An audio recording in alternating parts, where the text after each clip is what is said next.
নমস্কার, আপনাদের সবাইকে আজ আরও একবার অ্যারাইজ অ্যান্ড আয়কের ক্লাসরুমে স্বাগত জানাই। আমি পার্থরাজ মিশ্র, শিক্ষক, অমরশী রঘুনাথ স্কুল। আমার সম্মানীয় শিক্ষক শিক্ষিকা মণ্ডলী, সম্মানীয় দর্শক মণ্ডলী এবং আমার স্নেহের ছাত্রছাত্রীরা, আজকের ক্লাসটা আমি অ্যাকচুয়ালি ক্লাস 11-এর জিওগ্রাফি প্র্যাকটিক্যালের বিষয়বস্তু মানচিত্র এবং স্কেল চ্যাপ্টারের অন্তর্গত যেটা আলোচনা করব সেটা হচ্ছে বিবৃতিমূলক স্কেল থেকে কিভাবে আমরা আরএফ বা রিপ্রেজেন্টেটিভ ফ্র্যাকশন নির্ণয় করতে পারি। গত দিনের ক্লাসে আমি এর ঠিক উল্টো বিষয়টা আলোচনা করেছিলাম। গত দিনের ক্লাসে আলোচনা করেছিলাম আরএফ থেকে কিভাবে বিবৃতিমূলক স্কেলে আমরা রূপান্তরিত করতে পারি। আজকের ক্লাসটা তার ঠিক উল্টো, বিবৃতিমূলক স্কেল থেকে আমরা কিভাবে আরএফ নির্ণয় করতে পারি। ঠিক আছে, তাহলে মূল আলোচনায় ঢুকে যাই। একদম দেরি করার প্রয়োজন নেই। শুধুমাত্র আলোচনা শুরু করার আগে সকলের কাছে বিনম্র অনুরোধ থাকবে, এখনো যারা আমার চ্যানেলটি সাবস্ক্রাইব করেননি চ্যানেলটি অবশ্যই সাবস্ক্রাইব করে নেবেন এবং বেল আইকনটি ক্লিক করে অল নোটিফিকেশনটি অন করে নেবেন। ঠিক আছে, তাহলে আমি কিন্তু ধারাবাহিকভাবে এই কোভিড প্যান্ডেমিক সিচুয়েশনে ক্লাস 9, 10, 11, 12-এর সিলেবাসের উপরে জিওগ্রাফির সমস্ত ক্লাস করছি। যারা জিওগ্রাফি বিষয়টিকে ভালোবাসেন, যারা প্রতিযোগিতামূলক পরীক্ষার জন্য প্রস্তুতি নিচ্ছেন এবং আমার সব স্নেহের ছাত্রছাত্রীরা, সকলেরই উপকারে লাগবে এটা আমার দৃঢ় বিশ্বাস। আর একটা কথা বলে রাখা দরকার, সেটা হচ্ছে ভিডিওটা দেখার সময় যদি তোমাদের বোর্ডের লেখাগুলো অস্পষ্ট লাগে, তোমরা ভিডিওটির ডেসক্রিপশন বক্সে অথবা পাবলিক কমেন্ট বক্সে একটা গুগল ড্রাইভের লিংক দেখতে পাবে। ওই লিংকটাকে ক্লিক করলে তোমরা এই হোয়াইট বোর্ডের ছবিটা পেয়ে যাবে। সেই ছবিটাকে তোমরা জুম করে বড় করে পরিষ্কারভাবে বড় একটা দেখতে পাবে। তাই ভিডিওটা দেখার আগে অবশ্যই গুগল ড্রাইভের লিংকটা ক্লিক করে বড় একটা খাতায় নোট ডাউন করে নাও। তারপরে পুরো ভিডিওটা একবার মন দিয়ে দেখে নাও, পড়াশোনা একেবারে সহজ হয়ে যাবে তোমার কাছে। তাহলে মূল আলোচনায় চলে আসি। মূল আলোচনা কি না, বিবৃতিমূলক স্কেল থেকে আরএফ নির্ণয় করব। এখানে আমি একটা প্রবলেম দিয়েছি। কি প্রবলেম দিয়েছি না, একটা কাল্পনিক প্রবলেম। আমি বলেছি যে ধরে নাও কলকাতা ও বেঙ্গালুরুর মধ্যে প্রকৃত দূরত্ব 2025 কিলোমিটার। কলকাতার থেকে বেঙ্গালুরুর দূরত্ব 2025 কিলোমিটার। তাহলে মানচিত্র দেখে নিই। এখানে আমার কলকাতা, এখানে কর্ণাটক রাজধানী বেঙ্গালুরু। তাহলে এই কলকাতা থেকে বেঙ্গালুরুর দূরত্ব মানচিত্রে যদি আমরা স্কেল বসাই, দুটো পয়েন্টের মধ্যে যদি স্কেল দিয়ে বসাই, তাহলে এর ডিস্টেন্স হচ্ছে, বাস্তবের দূরত্ব হচ্ছে 2025 কিলোমিটার। বোঝা গেছে কথাটা? এই দূরত্বটিকে 16.2 সেন্টিমিটার দৈর্ঘ্য দেখানো হয়েছে কোনো একটি মানচিত্রে। ধরে নাও এই মানচিত্রটিতে কলকাতা থেকে বেঙ্গালুরুর ডিস্টেন্স যদি আমরা স্কেল বসিয়ে মাপি, তাহলে যদি দেখা যায় এটা 16.2 সেন্টিমিটার। ধরে নাও যে এই মানচিত্রটা কলকাতা এবং বেঙ্গালুরুর মধ্যে মানচিত্রের দূরত্ব 16.2 সেন্টিমিটার, আর বাস্তব দূরত্ব কত? 2025 কিলোমিটার। এইটা হচ্ছে প্রবলেমটা। তাহলে প্রবলেমটা বোঝা গেল। তাহলে মানচিত্রের দূরত্ব যেখানে 16.2 সেন্টিমিটার, বাস্তব দূরত্ব সেখানে 2025 কিলোমিটার। তাহলে মানচিত্রটির আরএফ আমরা কিভাবে নির্ণয় করতে পারি?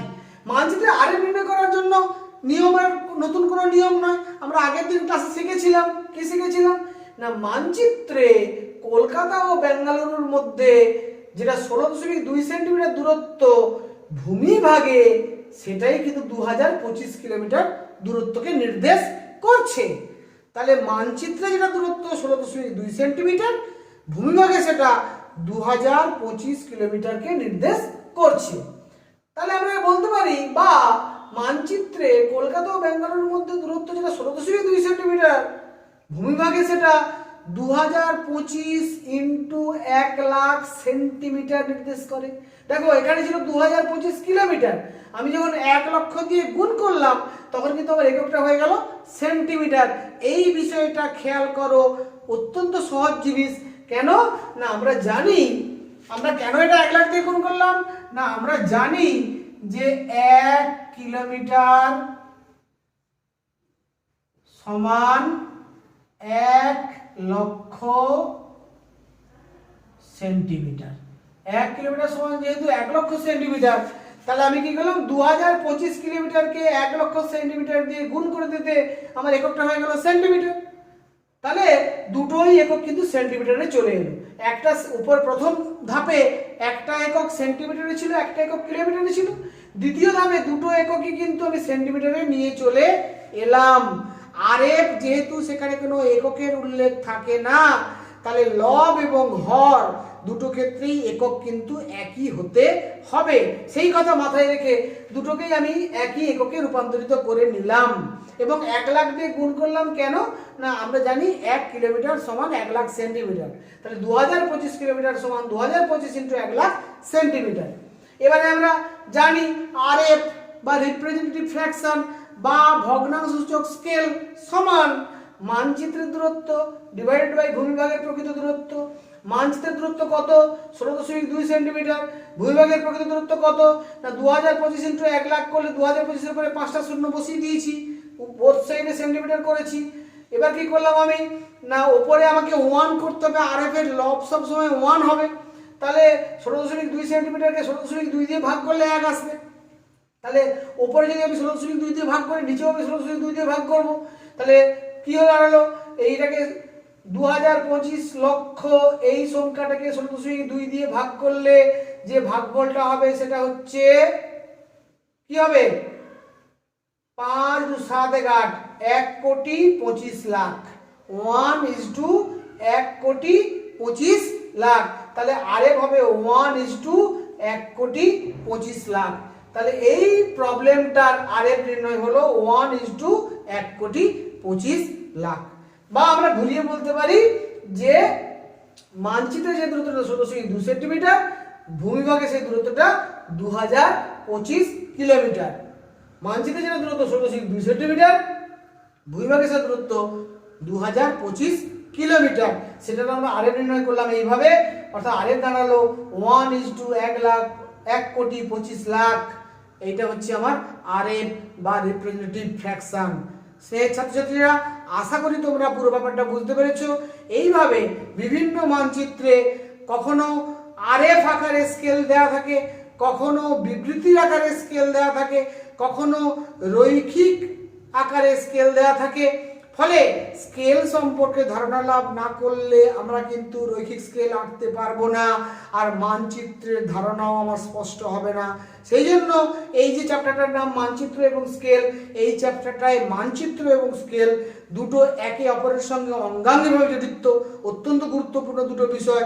তোমাদেরকে আমি আমার সাধ্যমতো যথাসম্ভব সহজ করে উপস্থাপন করার চেষ্টা করলাম। আশা করি তোমরা বুঝতে পেরেছো। যদি ভিডিওটি ভালো লাগে লাইক করবে এবং বন্ধুদের মধ্যে শেয়ার করবে এবং চ্যানেলটি সাবস্ক্রাইব করবে, এই আশা রেখে সবাইকে যথাযোগ্য স্থানে সম্মান, শ্রদ্ধা, শুভেচ্ছা জানিয়ে আজকের ক্লাস এখানেই শেষ করছি। Thank you very much.